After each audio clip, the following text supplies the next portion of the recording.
അല്ല 20 ലക്ഷം രൂപ ബൈക്ക് മേടിക്കുന്നത് എവിടുന്ന് കാശ് കിട്ടി? കള്ളപ്പണമാണോ? ഉത്തരം പറയണം. അഖിൽമാരാർ 20 ലക്ഷം രൂപ ബൈക്ക് മേടിച്ച് നടക്കുമ്പോൾ ഈ 20 ലക്ഷം രൂപ ബൈക്ക് മേടിക്കാനുള്ള കാശ് നിങ്ങൾക്ക് എവിടുന്ന് കിട്ടി?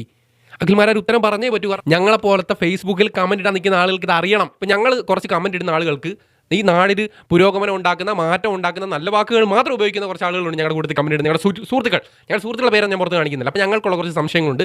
ആ സംശയങ്ങൾ തീർച്ചയായിട്ടും ദൂരീകരിക്കണം. അഖിൽമാരാർ ഇത് കാണുന്നുണ്ടെങ്കിൽ ഉത്തരം തരിക തന്നെ വേണം. ഞാൻ ഒട്ടും തന്നെ വൈകാതെ ആ കമന്റ് സെക്ഷനുകളിലേക്ക് പോകും. ഇവരൊക്കെ നോട്ടടി ഉണ്ടോ? ഒരു പണിക്കും പോകുന്നതായി അറിവില്ല. അതാ അഖിൽമാരാർ പണിക്ക് പോകുന്നതായിട്ട് അറിയത്തില്ല. എൻ്റെ ഒരു സുഹൃത്ത് പറഞ്ഞിരിക്കുകയാണ്, അഖിൽമാരാർ ഒരു പണിക്കും പോകുന്നില്ല. എൻ്റെ ഈ പറഞ്ഞ ഈ കമന്റ് ഇട്ടേക്കുന്ന സുഹൃത്താണ് പലപ്പോഴും അഖിൽമാരാരുടെ വീട്ടിലേക്ക് മീനും പച്ചക്കറിയും തൈരും രാവിലെ പാലും വരെ മേടിച്ചുകൊണ്ട് കൊടുക്കുന്നത്.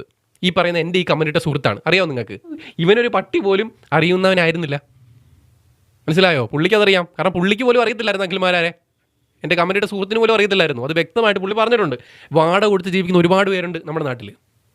അപ്പോൾ അഖിൽമാരാരെ, നിങ്ങൾ ഈ കാണിക്കുന്നത് ശരിയാണോ? മറ്റുള്ളവരെ ഉപദേശിക്കുമ്പോൾ സ്വയം ചിന്തിക്കണം. അഖിൽമാരാരെ, എനിക്ക് പറയാനുള്ളൊരു കാര്യം, നിങ്ങൾ ഈ പറയുന്ന ഉടുപ്പോ ഷർട്ടോ ഒന്നും വിടാതെ ഒരു തോർത്തുടുത്തോണ്ട് നടക്കണം. എന്നിട്ട് നിങ്ങൾ ഉടുപ്പും ഷർട്ടും വരെ നിങ്ങൾ ദാനം ചെയ്യണം.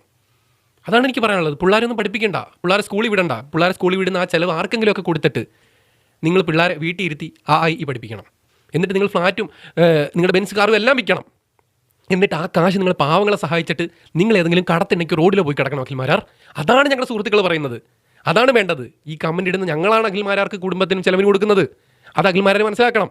എന്നിട്ട് അത് മനസ്സിലാക്കാൻ നിന്നുകൊണ്ട് ഈ ചെയ്യുന്ന പ്രവൃത്തിയോട് ഒരിക്കലും യോജിക്കാൻ പറ്റത്തില്ല. എന്ത് സുഹൃത്താണെങ്കിലും, എന്ത് പരിചയം ഉണ്ടെങ്കിലും, എന്ത് ബന്ധം ഉണ്ടെങ്കിലും.